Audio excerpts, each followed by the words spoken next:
tous. Aujourd'hui, on est au Cabaret Vert et on se retrouve avec l'homme étoilé, ou Xavier. Tu préfères qu'on t'appelle comment? Xavier, c'est très bien.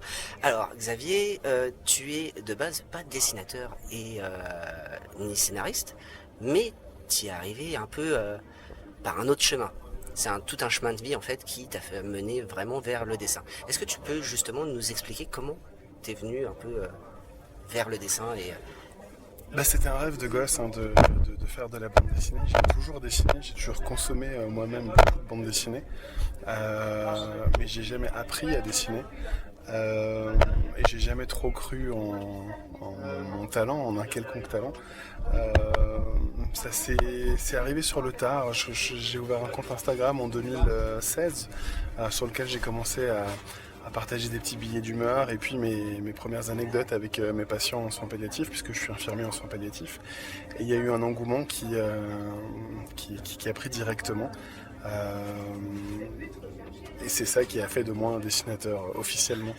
Après, je le dis avec beaucoup de modestie parce que je suis vraiment pas le mec le plus convaincu par son talent, mais en tout cas, ouais, c'est une belle aventure parce que 5 ans plus tard, j'ai réalisé plusieurs de mes rêves d'enfant puisque je rêvais de raconter des fictions et j'ai publié ma première fiction en 2023, la seconde cette année en 2025 et c'est un bel accomplissement pour moi. Ouais. Alors justement, le passage des réseaux sociaux à la bande dessinée, comment t'as géré la chose? Parce que c'est quand même pas les mêmes médias, c'est peut-être pas facile de faire la transition. Je l'ai vécu plus comme une opportunité qu'un réel désir, parce que moi je racontais mon quotidien d'infirmier en soins palliatifs à travers des petites histoires que je postais en plusieurs séquences sur Instagram, qui fédéraient vraiment beaucoup de monde et beaucoup d'intérêt. J'avais pas envisagé d'en faire un recueil, une bande dessinée, mais l'opportunité s'est présentée. J'ai plusieurs maisons d'édition en fait qui m'ont proposé de le faire et donc voilà, du coup je suis passé des réseaux sociaux à un album de bande dessinée. Mais mon rêve à moi, c'était vraiment de raconter des histoires qui n'existent pas. C'était pas forcément de raconter ma vie, de me mettre en scène. C'était plus de produire des fictions, quoi. D'accord. Et du coup, ta première fiction, alors c'est... Je suis au-delà de la mort. Voilà. Et on est plus sur un... donc si tu pourrais résumer, c'est une personne qui est atteinte de cancer, qui va se révéler un peu. C'est ça, c'est l'histoire de Jean qui est disquaire à Metz, rocker, dans un groupe qui s'appelle les Dead End Kings, et qui s'apprête à aller enregistrer son premier album aux États-Unis. Son groupe rencontre déjà un beau succès sur scène, et tous ses rêves de gloire se voient avortés par la maladie, puisqu'on lui découvre un cancer pulmonaire qui l'oblige à prendre soin de lui. Il se retrouve enfermé dans une chambre d'hôpital pendant que son groupe part aux États-Unis enregistrer ses pistes sans lui. Il les rejoindra quand son état de santé le permettra. Et il se retrouve enfermé dans une chambre d'hôpital avec un sexagénaire qui est tout ce qu'il n'est pas, un espèce de vieux casse-couille infâme qui lui mène la vie dure toute la journée et qui ne jure que par Frank Sinatra. Sa culture musicale commence et s'arrête à Frank Sinatra. Et tout ce qui n'est pas Frank Sinatra, c'est du bruit et ça n'a aucun intérêt pour lui. Et donc la première moitié de la BD, c'est vraiment cette espèce de concours de tub entre deux en fait, hein, où à qui en embêtera le plus l'autre, jusqu'au moment où ça bascule et leur inimitié bascule vers une amitié qui va les mener loin tous les deux, une amitié très forte, très puissante, qui va leur permettre de se battre côte à côte contre la maladie. Et voilà, c'est un récit qui m'a été très partiellement inspiré par des rencontres à l'hôpital. Une rencontre en particulier que j'ai faite quand j'étais encore élève, infirmier en soins palliatifs, enfin en hématologie à l'époque. Et voilà, j'avais hâte de raconter cette histoire. Elle est fortement colorée par mon quotidien de soignant en soins palliatifs, mais elle ne me met pas en scène. Et c'était aussi ma manière après avoir raconté le deuil sous mon regard de soignant, de raconter le deuil à travers le regard de deux patients. C'est vrai qu'on sent quand même beaucoup de douceur dans ton dessin. C'est ce que tu as vraiment voulu ressentir et mettre vraiment ta patte dedans.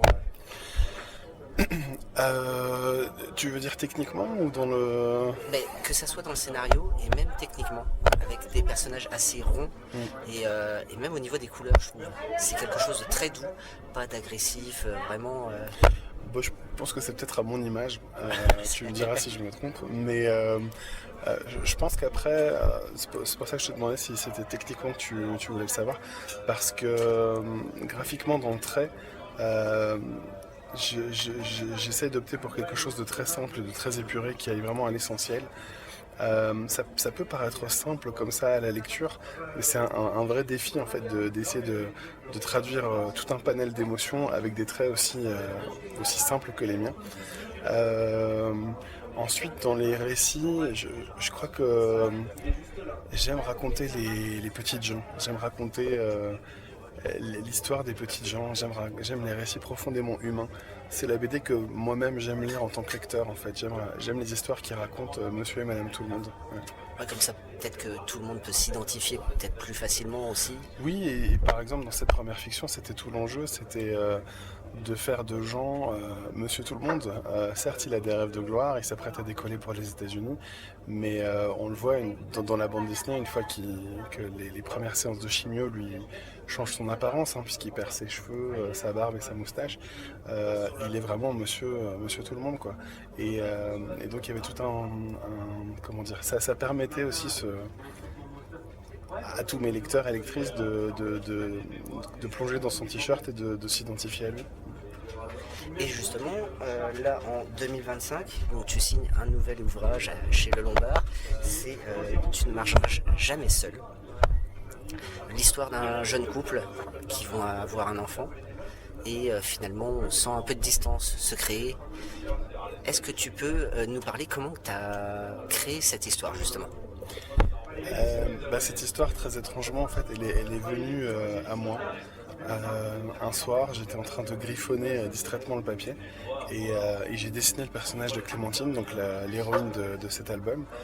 Et toute son histoire m'est venue dans la foulée, vraiment comme si c'est elle qui me la murmurait, qui m'imposait de l'écrire. Et ça s'est fait de manière assez simple en fait. J'ai posé toute la trame de cette histoire et puis je l'ai laissé mûrir plus de 10 ans pour en définir les contours. Je savais ce que je voulais raconter, je peux pas forcément le dire parce que ça spoilerait l'histoire. En tout cas, ce que je peux en dire, c'est que c'est un album qui explore la thématique de la solitude au moment qui devrait être le moment le moins solitaire de la vie d'un couple, hein, l'arrivée d'un enfant.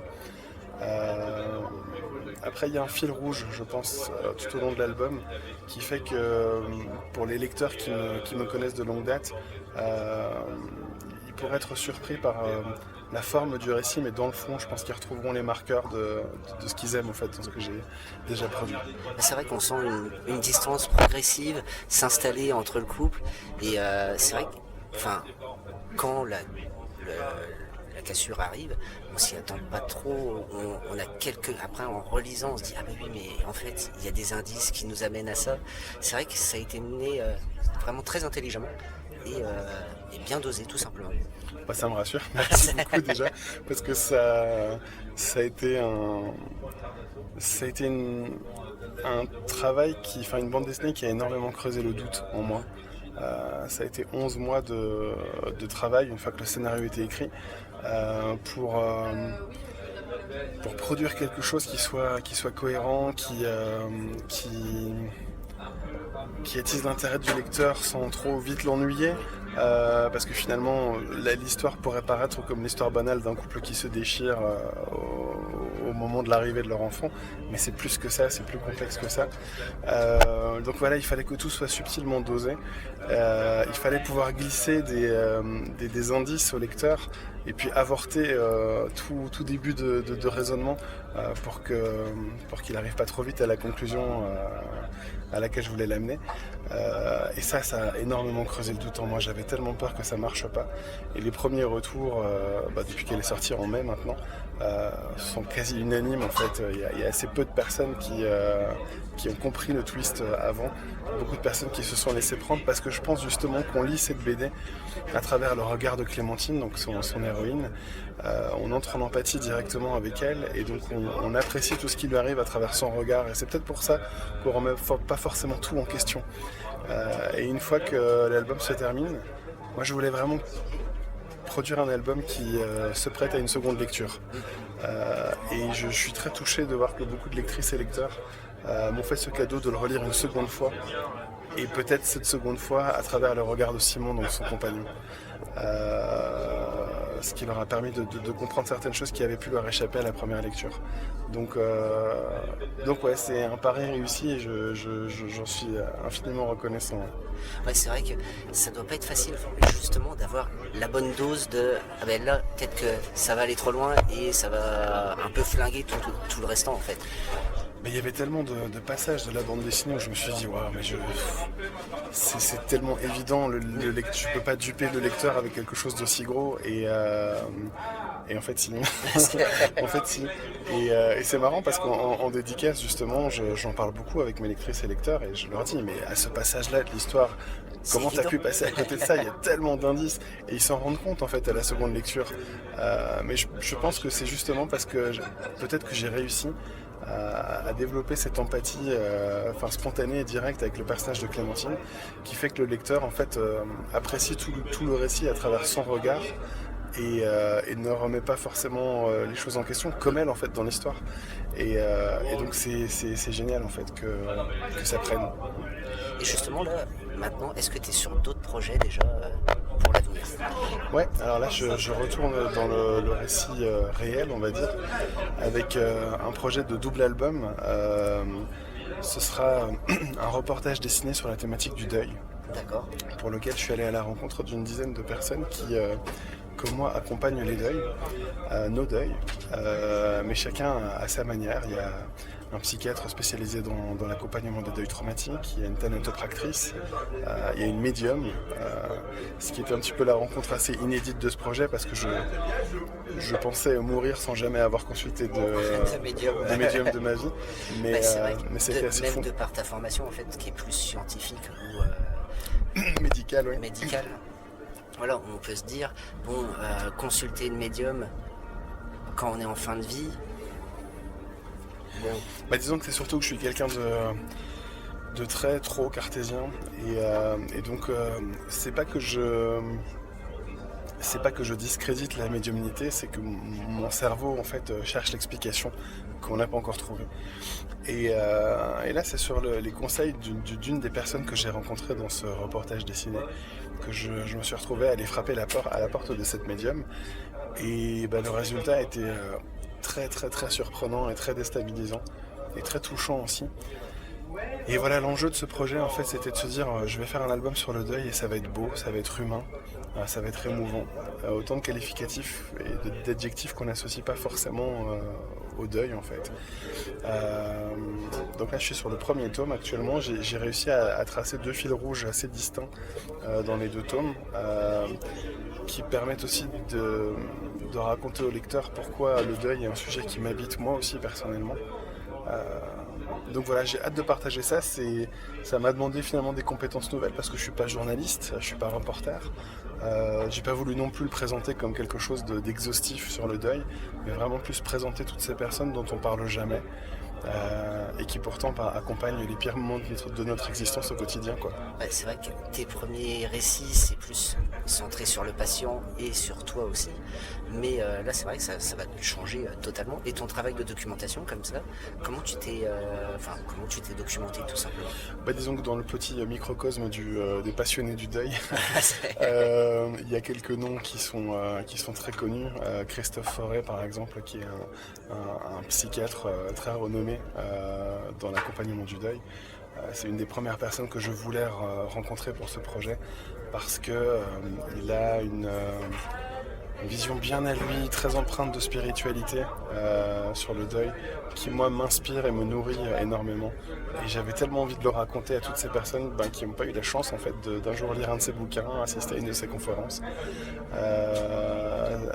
Stéphanie Sounac, la thanatopractrice que j'ai rencontrée, elle est très active sur les réseaux sociaux, elle essaye de démystifier un petit peu la thanatopraxie.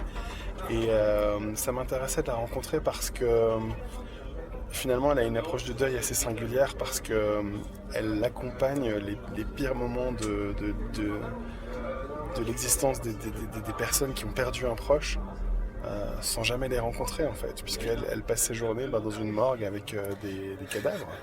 a tenté d'offrir une dernière belle image du défunt à sa famille.